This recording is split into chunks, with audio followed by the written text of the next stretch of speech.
जैसा कि आप लोग जानते हैं कि जब समय का पहिया खुलता है ना, तो भैया बहुत दर्द होता है। आज एक बिग अपडेट लेकर के आए हैं आप लोगों के लिए, और वो भी ग्रामीण चिकित्सकों के लिए। ग्रामीण चिकित्सकों को काफ़ी उम्मीद होती है, खासकर भाई किसी से हो या नहीं, हमसे तो उम्मीद रहता ही है। और उम्मीद ये रहता है कि जब भी ये बात करेंगे तो एकदम सटीक नॉलेज, सटीक जानकारी देंगे।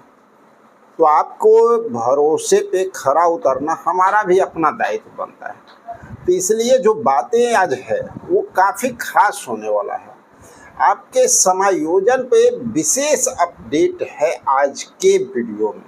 आखिर क्या कुछ है ये तो हम बताएंगे ही, लेकिन चलिए एक बात आप लोग देख रहे हैं, 2025 से हम लोग जो काम कर रहे हैं, ठीक है, 2020 की बात छोड़ दीजिए, जब से आप सर्टिफिकेट लिए हैं एनआईओएस का उस समय से बात नहीं कर रहे हैं, 2025 की बात कर रहे हैं। इलेक्शन के टाइम से सिचुएशन जो बना था ग्रामीण चिकित्सकों के लिए, जो माहौल बना था, याद होगा आपको।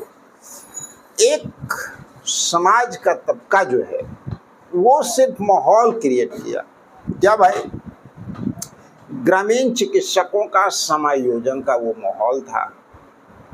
बापू सभागार बुक हो चुका था, ग्रामीण चिकित्सकों में उत्साह भरपूर हो गया था, और यहाँ तक कि आपस में ग्रामीण चिकित्सक काफ़ी टूट गए थे। टूटने के पीछे रीजन ये था कि एक तबका का मानना था कि बापू सभागार बुक हो गया और हमारी नौकरी भी लग गई।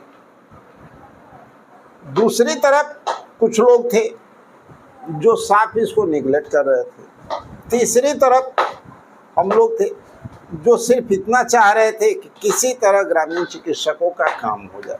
अगर ज़रूरत पड़े तो भैया किसी का हाथ पर पकड़ के भी काम करवा लो, पहले काम करवा लो। और ये माहौल 2025 की बात है, उसी समय ये माहौल क्रिएट हुआ, और उसी समय बहुत कुछ घटना घटी जो कि शायद ग्रामीण चिकित्सकों का कार्य उस समय जुलाई माह में ही हो सकता था।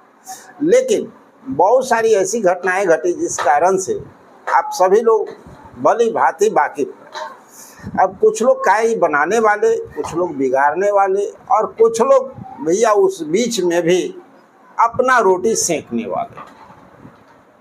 नतीजा ग्रामीण चिकित्सकों को क्या मिला?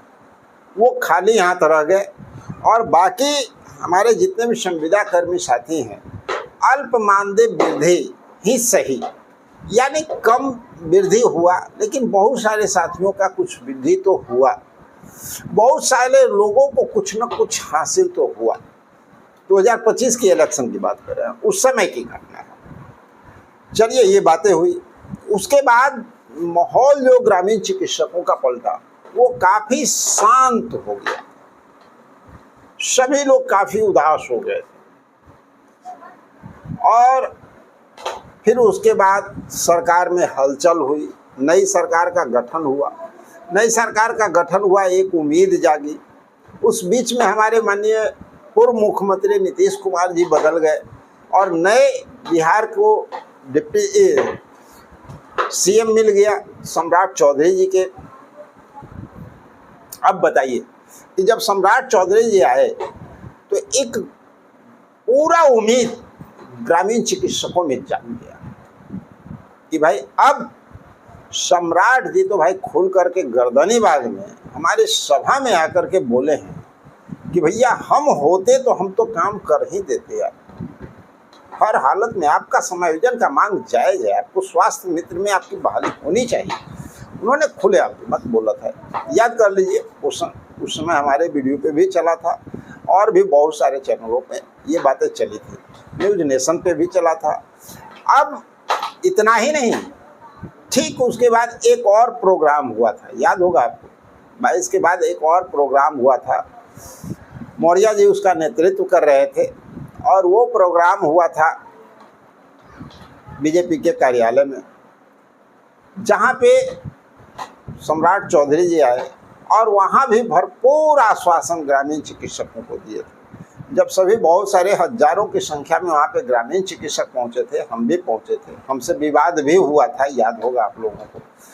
तो वहाँ पे भाई सदस्यता ग्रहण करने की बात थी तो सभी लोग सदस्यता ग्रहण किए और उतना ही भरे पूरे मन से जो अभी वर्तमान में हमारे मुख्यमंत्री हैं सम्राट चौधरी जी, उन्होंने उस समय आश्वासन दिया था कि भाई हम लोग तो रहेंगे तो आप लोग का काम होना ही होना है।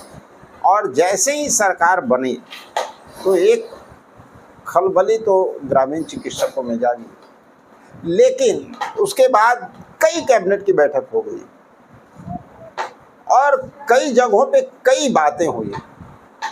अब इतनी कैबिनेट की बैठक का हर अपडेट तो आप लोग को मिल ही जाता है, सारी जानकारी मिल जाती है। इसमें कुछ खास बात देखने को मिला क्या? आप लोग को कुछ समझ में आया? इतना सारा जो कैबिनेट का लगातार बैठक हुआ, इसमें कुछ समझ में आया? सारी जानकारी तो हम खुद देते हैं। अब देखिए, इसका सभी संविदा कर्मियों के लिए और ग्रामीण चिकित्सकों के लिए, सबके लिए ये न्यूज काफ़ी खास होने वाला है, क्योंकि इस तरह की बातें जल्दी लाइव में बोली नहीं जाती है।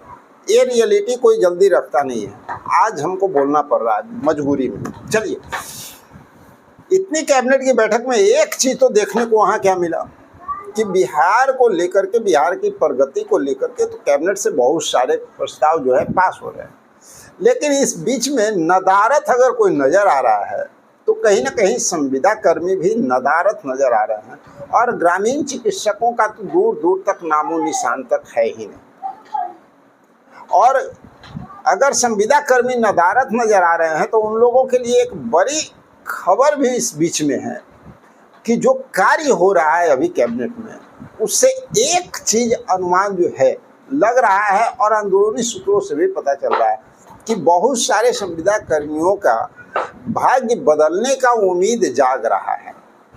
नियमितीकरण का जो मांग था, जो अब देख रहे हैं कि सुप्रीम कोर्ट के द्वारा भी कहा गया है, सरकार इसको बढ़ावा दे रही थी, लेकिन अब जो है कई राज्यों में अब धीरे धीरे इम्प्लीमेंट हो रहा है और बिहार में एक स्ट्रक्चर जो कहा जाता है ना, वो तैयारी सरकार की कहीं ना कहीं चल रही है। यानी भविष्य, यानी चंद दिनों के बाद कहा जाए, लेकिन संविदा कर्मियों के लिए एकाएक अगर निकलना शुरू होना तो बहुत बड़ी खुशखबरी भी निकलता हुआ दिख सकता है। लेकिन इस बीच में एक चीज़ आपको देखने को मिला होगा कि ग्रामीण चिकित्सकों की अगर बात करें तो पूरी तरह से नदारत नजर आ रहे हैं। अब हमको एक बात बता दीजिए, जब ग्रामीण चिकित्सक हर जगह पे नदारत नजर आ रहे हैं, कहीं उनका नामो निशान तक नजर नहीं आ रहा है, न गवर्नमेंट में, न सचिवालय में, न कहीं और, तो आपको क्या लगता है किस ग्राउंड बेस पे कोई संस्था आपके बीच में आती है और कहती है कि भैया अब आपका काम होने वाला है, सरकार आपका काम करने वाली है और हमारी संस्था से आप रजिस्ट्रेशन करा लीजिए? हमको एक बात पहले आप बताइए, आप एक ग्रामीण चिकित्सक हैं, आप NIO से प्रशिक्षित हो चुके हैं, वहाँ पर एजुकेटेड डॉक्टर लोग थे, कोई झोला छाप आपको नहीं प्रशिक्षण दे रहा था। वहाँ पर बड़े बड़े एजुकेटेड डॉक्टर थे जो आपको प्रशिक्षण दिए। वो आपको क्या सिखाए, क्या बताए? एक टीचर आपको क्या बताता है?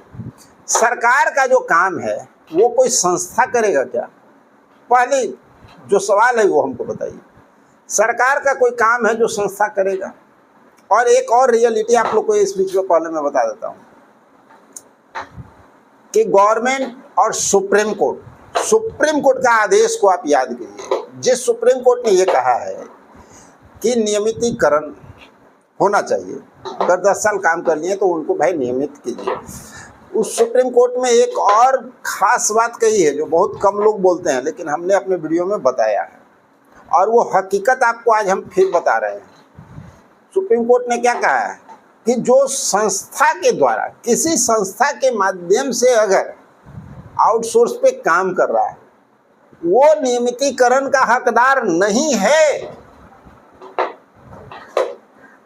और हमारे ग्रामीण चिकित्सक को देखिए कि कुछ संस्था वाले भैया अपना रोटी सेकने के लिए यहाँ तैयार बैठे हुए हैं, हमारी संस्था से रजिस्ट्रेशन करो, नौकरी पक्का होगा। वो कहता है हमारी संस्था से रजिस्ट्रेशन करो, नौकरी पक्का होगा। ग्रामीण चिकित्सक को क्या करना चाहिए? आप खुद समझदार हैं।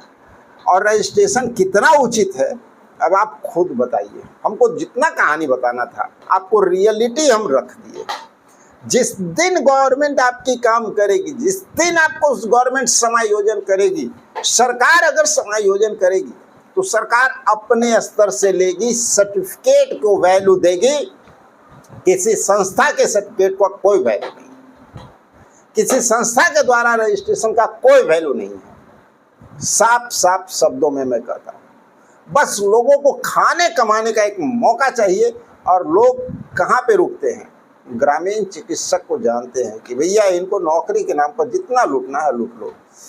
संख्याकी स्वयंसेवक को जानते हैं कि इनको नौकरी के नाम पे झांसा दे करके लूटा जा सकता है। आशा कार्यकर्ता को भी जानते हैं। बड़े बड़े जो समाज के तत्व है ना, उसके बीच में वैसे वैसे बहुत सारे लोग घुसते हैं।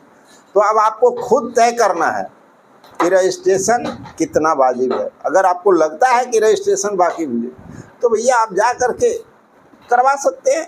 हमारा काम था हकीकत को बयान करना, सच्चाई को आपके सामने रखना, अपने समाज को सुरक्षित रखने, अपने समाज को सही जानकारी प्रदान करना, जो हम अपनी ओर से कर चुके हैं। चलिए मिलते हैं एक और ज़बरदस्त इन्फॉर्मेशन के साथ अगले वीडियो में।